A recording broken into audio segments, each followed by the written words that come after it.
누가복음 17장 11절에서 19절 하나님의 말씀 우리 소리내서 한 목소리로 함께 합독하시겠습니다.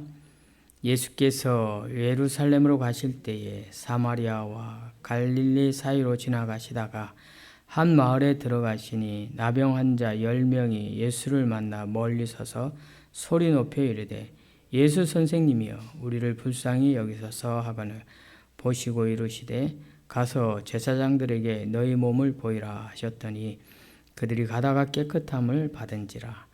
그 중에 한 사람이 자기가 나은 것을 보고 큰 소리로 하나님께 영광을 돌리며 돌아와 예수의 발 아래에 엎드려 감사하니 그는 사마리아 사람이라. 예수께서 대답하여 이르시되 10사람이 다 깨끗함을 받지 아니하였느냐? 그 9은 어디 있느냐?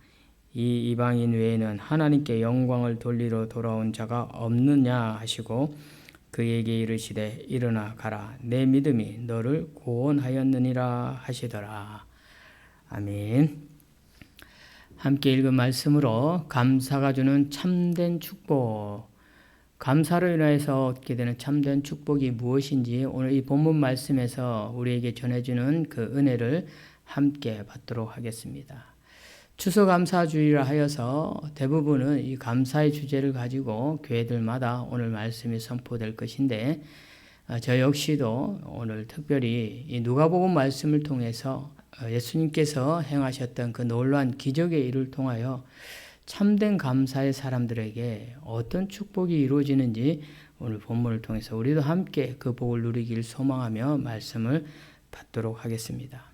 예수님께서 예루살렘과 갈릴리 사이를 지나가시는 그런 현장입니다.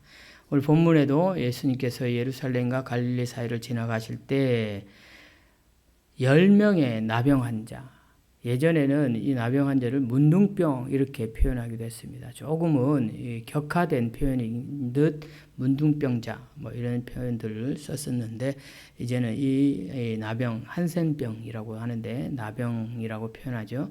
나병 환자 10명입니다. 10명이 예수님을 멀리서 이렇게 보면서 멀리 서서 가까이 가지도 못하고 소리 높여서 부르짖습니다. 예수 선생님이여 우리를 좀 불쌍히 여겨주소서. 이렇게 이들의 간절한 마음에는 예수 선생님이라고 부른 예수님이 자기들의 나병의 이 안타까운 상황을 해결해 주실 것이다 라는 믿음과 기대가 있었던 것 같습니다.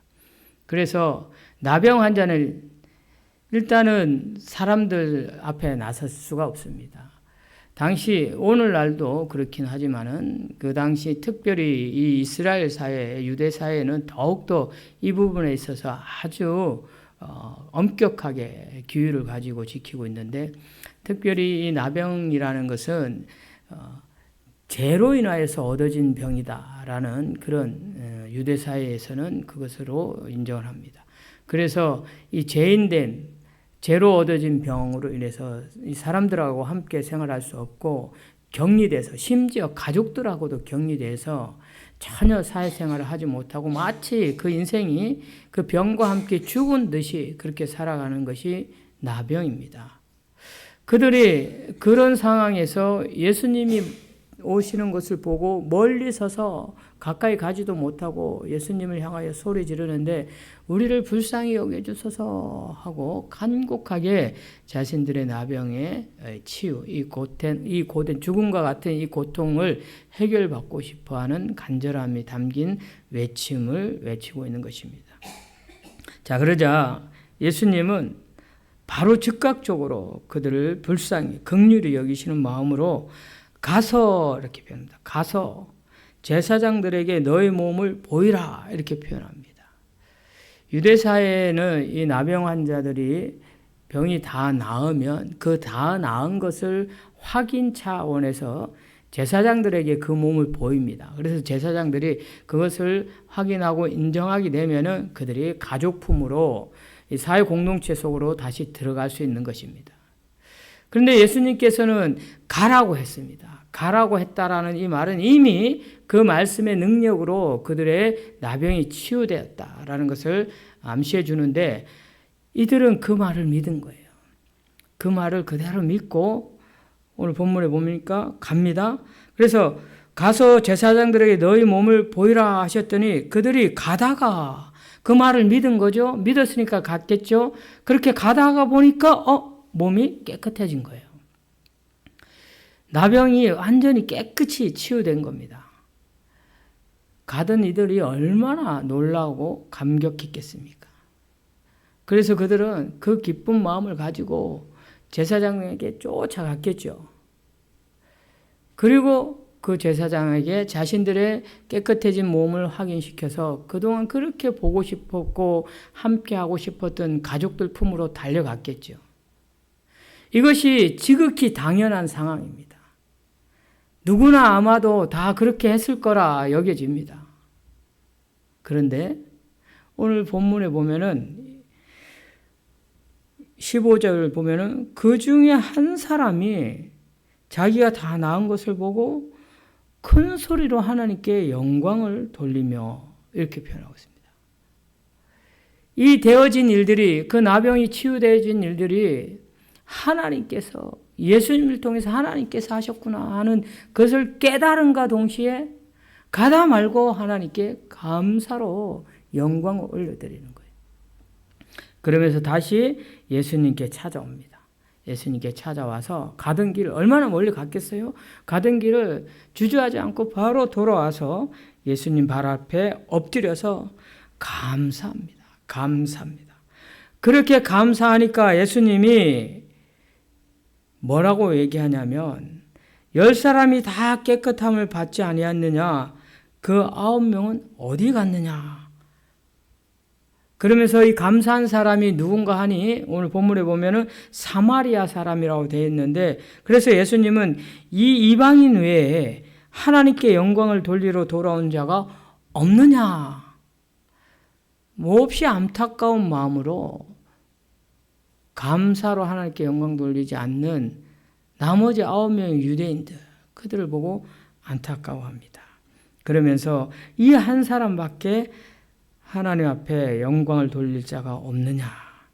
그런 후에 참된 감사를 고백하는 그 사마리아인을 향하여 예수님께서 이렇게 말씀하십니다. 일어나 가라. 너의 믿음이 너를 구원하였느니라. 이것이 오늘 본문 말씀의 전체적인 내용인데, 이 말씀 가운데서 우리가 깨닫고 도전받아야 할 것이 무엇인가 하면은, 먼저는 이 말씀을 통해서 우리가 알 수 있는 것이 사람들은 감사하지 않는다는 거예요. 일반적으로 사람들은 잘 감사하지 않아요. 그것이 왜 사람들의 마음에 감사가 없느냐 하면은 디모데후서 3장의 말씀에 보면은 마지막 말세 때에 고통하는 그때의 증상들을 쭉 나열하여 보여주는 것이 있는데, 그 중에 이 마지막 때에 사람들은 감사하지 않는다 이렇게 표현하고 있습니다. 오늘날 우리가 살아가는 이때가 주님 오실 날이 머지않은 마지막 때인데 사람들은 감사하지 않는다는 거예요. 그때나 지금이나 사람들이 감사하지 않아요. 우리가 이걸 숫자로 표현하기는 조금 애매하긴 하지만 10명 중에 9명은 감사하지 않고 단 1명이 감사했다는 것은 일반적인 사람들 사이에서의 이 감사가 10% 정도밖에 못 미친다. 이렇게 프로테지로 따지는 건 사실 좀 우습긴 합니다만은, 표현을 하자면 그만큼 감사하지 않는 그런 시대라는 거예요. 근데 이것에 대해서 로마서 1장에 보면은 이 감사하지 않는 것이 죄인의 특성이다라고 표현하고 있습니다. 제약된 심성, 인간의 그 제약된 심성은 감사할 줄 모르는 거예요. 그것이 이 죄인된 사람들의 그 심성의 특성입니다. 제약된 인간의 본성은 누군가에게 감사하지 않아요. 감사의 일이 있었음에도 불구하고 감사하지 않습니다. 오히려 그 감사보다 10배, 100배, 1000배 더 많이 쉽게 또 재빠르게 하는 것이 뭐냐면 원망과 불평입니다. 원망과 불평하는 것은 서슴없이 합니다.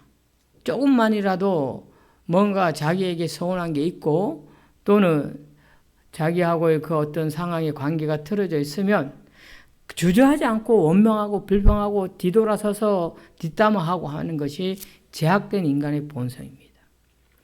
그동안에 감사한 것들이 많았음에도 불구하고 그 감사에 대해서는 감사하다고 고백하지 못하면서 조금만 서운하게 하고 자기가 원하는 대로 되지 않으면 불평하는 것, 원망하는 것, 그것이 딱히 누구만 그런 것이 아니라 이 제약된 인간의 본성이라는 거예요. 그게 로마서의 말씀의 내용입니다. 그것이 인간입니다. 그래서 우리는 이 말씀을 통해서 내 자신을 한번 돌아볼 때 나는 정말 감사보다 원망과 불평을 더 많이 하진 않았나. 감사를 기억하기보다 서운한 것을, 뭔가 불편한 것을 더 기억하여서 그것을 더 입으로 내뱉진 않았나. 우리가 다시 한번 추수감사주의를 맞이해서, 추수감사주일이라는 것도 우리가 한번 생각해 보세요. 교회 절기 가운데 추수감사주의를 왜 정했겠는가. 물론 1년에 곡식을 추수해서 농사짓고 추수해서 그것에 대한 풍성함을 감사하는 의미가 당연하지만 그럼에도 불구하고 감사하지 않으니까 감사의 절기라도 정해놓고 감사하자는 것 아닐까 하는 생각을 해보게 합니다. 그만큼 인간은 감사하지 않더라라는 것입니다. 그런데 감사하지 않는 이유가 있다는 거죠. 오늘 본문 말씀에서 우리가 알 수 있는 것이 감사하지 않는 이유는 이들이 그 감사에 대해서 빨리 잊어먹는다는 거예요. 그 감사에 대한 그 은혜를 망각하는 거죠. 동일하게 10명이 치유를 받은 것, 그래서 그것이 너무 좋은데 그 치유해준, 나병을 치유해준 그 치유의 원인된 예수님, 그를 잊고 있는 거예요. 그 순간. 그래서 지금 상황만 즐기고 있는 거예요. 지금 내가 좋아지고 나아진 그 상황. 그래서 그것에 취해 있다 보니까 정작 감사를 제공해 준 그 감사의 원인에 대해서는 잊고 있더라. 이스라엘 백성들을 우리가 한번 생각해 보면은 이스라엘 백성들이 노예 생활할 때 출애굽하는 그 당시에 노예 생활하고 고통스러워하는 그들이 울부짖는 그 울부짖음을 하나님이 들으시고 그들을 지도자 모세를 세워서 그 종살이 노예에서 건져내셨어요. 그리고 놀라운 기적을 베푸시면서 그 홍해를 가르셔서 그들을 인도해 내시고 그들에게 필요해서 그들이 목마르다 하니까 물을 주고 또 배고프다 하니까 메추라기 또 하늘에서 만나를 내려주시고 그렇게 그들을 먹이시고 입히시고 인도해 주셨는데 그들은 끊임없이 불평하고 원망합니다. 금방 돌아서서 불평하고 원망하는 받은 은혜에 대해서 잊고 사는 거예요. 금방. 이것이 우리 인생이지 않은가. 우리도 한번 생각해 볼 때 우리가 받은 은혜가 얼마나 많은데. 아니 많고 적고를 떠나서 나 같은 죄인이 받은 그 구원의 은혜만 해도 얼마나 큰 은혜인데 우리는 이것을 잊고 산다는 거예요. 그래서 그것이 은혜인지도 모르고 감사하지 못하는 그런 망각 증세를 가지고 살아간다는 거예요. 신명기의 말씀은 사실상 그 출애굽 2세대들에게 교훈을 줌에 있어서 너희들이 이것을 잊지 마라. 다시 기억하라. 이런 의미로 신명기 말씀의 기록이 이루어진 것입니다. 그래서 그들에게 있어서의 중요한 것은 지금 너희들에게 더 큰 은혜가 필요한 것이 아니라 이미 주신 은혜를 기억하고 그것을 잘 감사할 줄 알아야 한다라는 그 받은 은혜에 대해서 기억하라는 메시지가 신명기 메시지입니다. 우리 또한 오늘 이 말씀을 통해서 우리가 기억해야 될 것은 받은 은혜, 얼마나 큰 은혜를 받았는가. 데살로니가전서 5장에 보면은 바울 사도는 그래서 이렇게 표현합니다. 항상 기뻐하라. 쉬지 말고 기도하라. 범사에 매일 매순간 매초 감사하라. 근데 이것이 예수 그리스도 안에서 하나님께서 너희를 향하신 뜻이다. 이렇게 얘기해요. 하나님의 뜻이에요. 감사하는 것은 바로 저와 여러분이 이런 베풀어 주시는 넘치는 은혜에 감사할 줄 아는 그 하나님의 뜻에 온전히 순종할 줄 아는 복된 성도 될 수 있기를 주의 이름으로 축원합니다. 그런데 이 감사에는 의외성이 있어요. 의외성. 오늘 본문을 한번 보면은 예수님께서 안타까운 마음으로 이렇게 얘기합니다. 17절에 보니까 예수께서 대답하여 이르시되 10사람이 다 깨끗함을 받지 아니하였느냐? 그 9은 어디 있느냐? 그런데 그 9은 어디 있느냐 하면서 18절 이어지는 이 말씀에 이 이방인 외에는 이렇게 얘기합니다. 이 이방인이 사마리아인이야. 사람들이 죄인이라고 손가락질하고 유대인들이 가까이 하지 않는 그런 사람. 거기다가 또 나병 환자. 그래 얼마나 사람들로부터 무시당하고 죄인 취급당하고 살아도 살은 것 같지 않은 그런 생을 살았었겠습니까? 자, 그런 가운데 나머지 9명은 상대적으로 이 이방인 외에는이라고 표현한 것을 보았을 때 나머지 9명은 유대인이라는 거지. 이방인이 아니라는 거지 않습니까? 이 유대인들 하나님의 은혜 아래 하나님의 선민 백성으로 어쩌면 그들이 누리는 그 특권 아래 있는 사람들의 그런 상황이지만 안타깝게도 나병에 걸렸어요. 그래서 격리됐습니다. 그것이 예수님으로 인해서 예수님의 그 치유하심으로 인해서 회복됐어요. 그런데 이들은 생각하기를 자신들의 그 깨끗해짐을 가지고 유대인이 가지고 있는 그 자기들만의 선민의 그 특권 거기에 매몰되어서 감사할 줄 모르는 거예요. 똑같은 다른 유대인들과 원망하고 불평하는 그런 이스라엘 백성들과 다시 그 제약된 본성으로 회개해 버린 겁니다. 그래서 사실 우리가 돌아보면은 교회 안에서도 감사할 줄 아는 사람들은 의외의 사람들이라는 거예요. 누구? 초신자들. 초신자들이 왜 감사하냐면은 그 초신자들은 대부분 예수 그리스도를 제대로 만나서 구원받은 은혜를 알면은 그것이 너무 감사해, 감격해. 그래서 막 삶으로, 시간으로, 물질로 헌신하려고 해요. 그 감사를 표현하려고 합니다. 근데 오래 묵은 성도들은 우리 교회는 단도직입적으로 얘기하지만 그런 성도가 없습니다만은 대부분 큰 교회 또 많이 모이는 성도들 교회 제가 이전에 섬겼던 교회 보면은 오래 묵은 성도들은 완전 기득권 행사만 하려고 그래. 감사할 줄 몰라. 누리기만 하려고 그래. 받기만 하려고 그래. 근데 참 부끄러운 것이 목회자 세계에 보면은 감사보다는 인정받기를 원하고 오히려 대접받기를 원하는 섬김보다는 대접받기를 원하는 그런 상황들이 참 그게 오랜 습관으로 주어져 있습니다. 안타까운 일이죠. 저도 뭐 꼭히 다를 거 없고 거기서 거기지만은 이렇듯 감사는 의외의 사람들이 전혀 감사할 거라 생각지 못했던 이 사마리아인, 이방인, 그가 하나님 앞에 영광을 돌리고 예수님께 나와 엎드려서 구절절히 그 감사의 마음을 표현하는 거예요. 반응하는 거죠.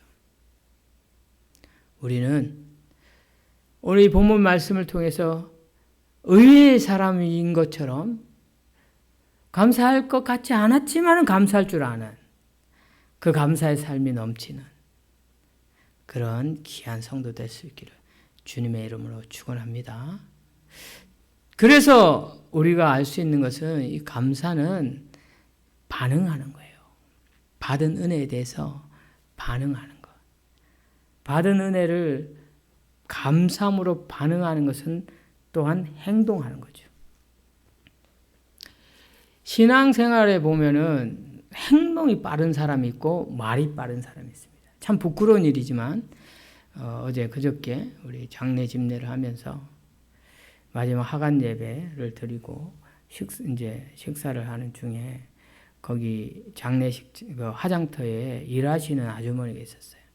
일하시는 아주머니가 이렇게 정리를 하고 있는데 우리가 먹으려고 이렇게 준비해온 도시락이 있었는데 저도 그 아주머니를 보는 순간 그분도 함께 식사하면 좋겠다 이런 마음이 들었고 또 우리 수영역 교회에서 너무 신앙생활 잘하고 계신 우리 처형도 그런 마음이 들었던 것 같아요. 그래서 동시에 저는 말로 아주머니 같이 식사하시죠? 이렇게 얘기했는데 우리 최영은 그 말보다도 행동으로 먼저 갖다 주더라고. 직접. 그래서 행동하는 신앙이 있고 말하는 신앙이 있고 이게 꼭 비유의 대상은 아니겠지만 그렇게 행동이 몸에 익은 사람이 있어요. 섬김의 행동이 몸에 익은 사람. 감사의 행동이 몸에 익은 사람이 있겠죠. 반응할 줄 아는 사람. 오늘 성경에 나와 보여주고 있는 이 사마리아 사람. 이 사마리아 나병 환자가 바로 행동하는 사람이었습니다. 반응할 줄 아는. 감사에 대해서 직접적으로 반응할 줄 아는 사람. 그래서 가던 그 먼 길을 얼마나 가족들 품에 먼저 가고 싶었겠어요. 빨리 제사장에게 보여서 확인받고 가족 품을 오랫동안 가족들하고 격리됐으니 그 간절함이 어떻겠어요. 그 유대인들이 그렇다는 것을 어떤 면에서 우리가 나무랄 수 없을 그런 상황인 거예요. 그러나 예수님은 돌아올 줄 아는 그 감사의 반응을 얘기하고 싶은 겁니다. 그래서 진정한 감사의 축복은 무엇인지 오늘 성경이 이렇게 말하잖아요. 자, 그래서 그 돌아온 이에게 예수님께서 그에게 이르시되 일어나 가라. 너의 믿음이 너를 구원하였다. 감사함으로 육신의 질병만 치유받은 것이 아니라 그 영혼이 치유받은 거예요. 영혼이 구원받은 거예요. 육신의 질병이 치유받고 그 영혼이 또다시 결국 지옥에 가면 무슨 소용이 있겠어요. 멸망이 되면 무슨 소용이 있겠냐. 그러나 그 영혼까지 구원받는, 영혼까지 치유받는 이것이 감사의 참된 축복이라는 거예요. 그런데 더 놀라운 것은 그 행동을 두고 반응하는, 감사에 대한 반응을 두고 예수님 뭐라고 얘기했냐면 너의 감사가 너를 구원하였다 이렇게 얘기 안 했잖아요. 너의 믿음이 너를 구원하였다. 행동하는, 그 감사에 반응하는, 받은 은혜에 대해서 반응할 줄 아는, 그 받은 은혜에 대해서 감사하고 행동할 줄 아는 그것이 바로 믿음이다 라고 예수님 말씀하십니다. 오늘 저와 여러분이 바로 이런 믿음, 감사할 줄 알고 행동할 줄 아는 이런 믿음을 가져서 우리의 구원이 지속되고 주님 부르시는 그날 주님 앞에 기쁨으로 나아갈 수 있는 복된 성도 될 수 있기를 주의 이름으로 축원합니다.